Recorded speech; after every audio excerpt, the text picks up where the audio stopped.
Paul's second letter to the Corinthians. Even though it's called 2nd or 2 Corinthians in our Bibles, there are multiple clues within this letter that it's not the second thing he ever wrote to the church of ancient Corinth. Paul started this Jesus community in Corinth some time ago. On one of his missionary journeys, you can read the story in the book of Acts chapter 18. And after moving on, Paul got a report that things were not going well there. So he wrote the letter that we call 1 Corinthians to correct these problems. And it appears that many in the church rejected Paul's teaching in that letter and rebelled against his authority. And so we learn in this letter that Paul had followed up in person with what he calls the painful visit. And after that, he sent a letter which he says was written with anguish and tears. And so after all these measures, most, but not all of the Corinthians realized their arrogance and they apologized to Paul. They wanted to reconcile. And so Paul wrote this letter to assure them of his love and commitment. The letter's been designed with 3 main sections, each addressing a distinct topic. So Paul first finalizes his reconciliation with the Corinthians. Then in chapters 8 and 9, he addresses the topic of forgotten generosity. And in the final chapters, Paul challenges the remaining Corinthians who still reject him. Let's dive in and you'll see how it all works. So Paul opens up by thanking the God of all mercy and comfort, who brought peace and encouragement to him and the Corinthians during this time of division and dispute. He acknowledges that things have been tense since this painful visit, and he makes clear he's forgiven them. He wants an open and honest relationship. But why had they rejected Paul in the first place? Well, we discover later in this letter that the Corinthians had disregarded Paul as a leader. He was poor, he earned a meager living through manual labor, he was under constant persecution and suffering, he was often homeless, and to top it off, he wasn't a very impressive public speaker. And so once the Corinthians were exposed to other, more wealthy, impressive Christian leaders, they started to think less of Paul. They were actually ashamed of him. So Paul responds first by showing that their elevation of these leaders, simply because of their wealth and eloquence, is a betrayal of Jesus. It shows a totally distorted value system. True Christian leadership, Paul says, is not about status or self-promotion.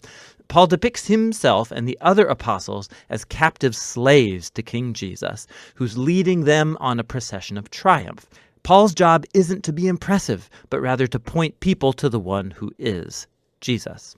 He then alludes to the recent demand of the Corinthians that he provide some letters of recommendation to prove his authority and credentials. And this is ridiculous to Paul.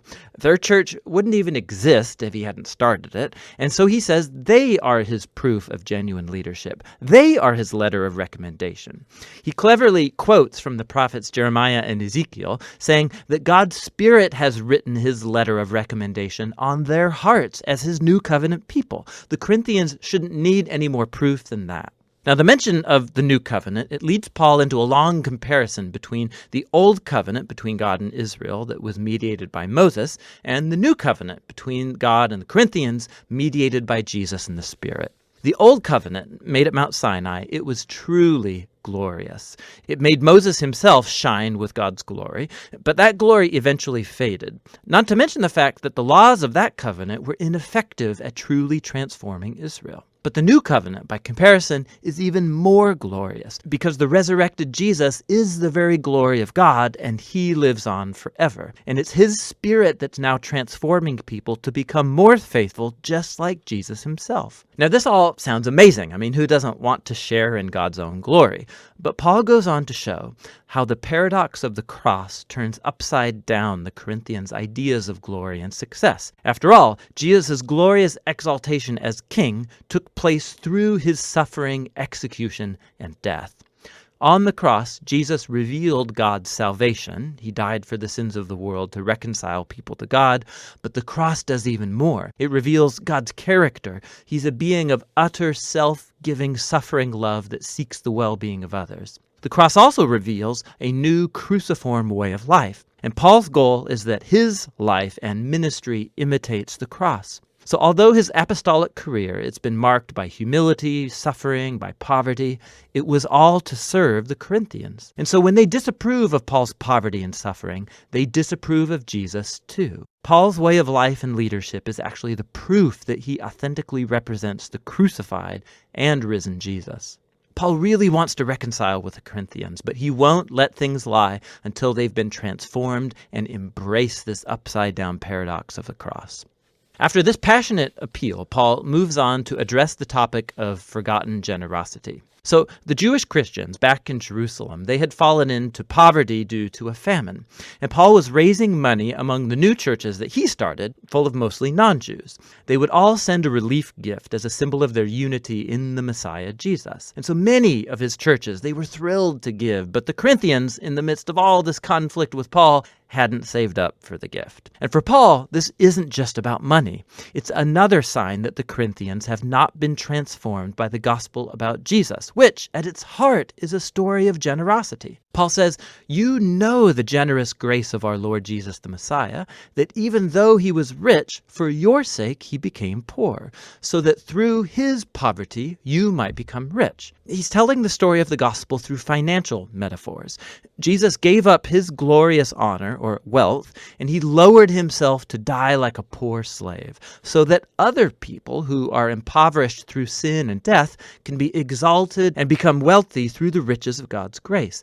To be a Christian is to let this story sink deep into your mind and heart, letting it transform you into someone who's more generous, more willing to share your life and resources to help others. In the final section of the letter, Paul focuses on the main source of his conflict with the Corinthians, that group of impressive leaders that he sarcastically calls super apostles.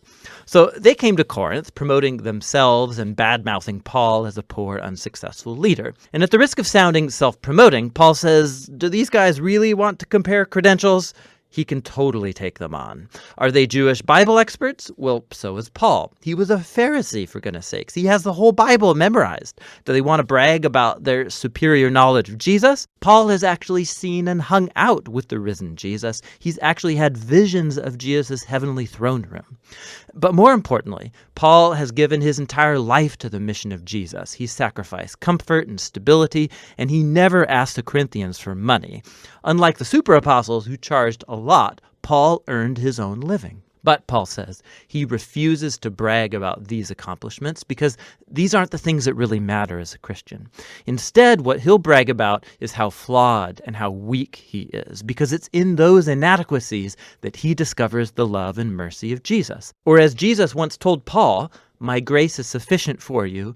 My power is made perfect through weakness." Paul concludes the letter with a sober warning to the Corinthians. They need to check themselves. Their contempt for Paul, his way of life, their love for these super apostles, it all shows that they don't grasp who Jesus is on a fundamental level. They're not living like transformed followers of Jesus, and so he invites them once again to humble themselves before the love of Jesus.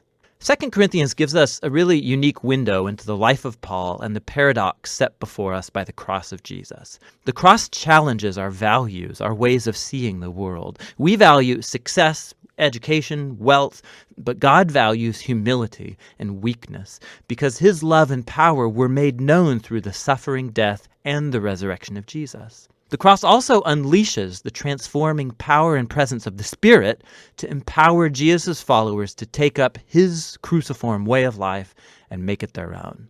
And that's what 2 Corinthians is all about.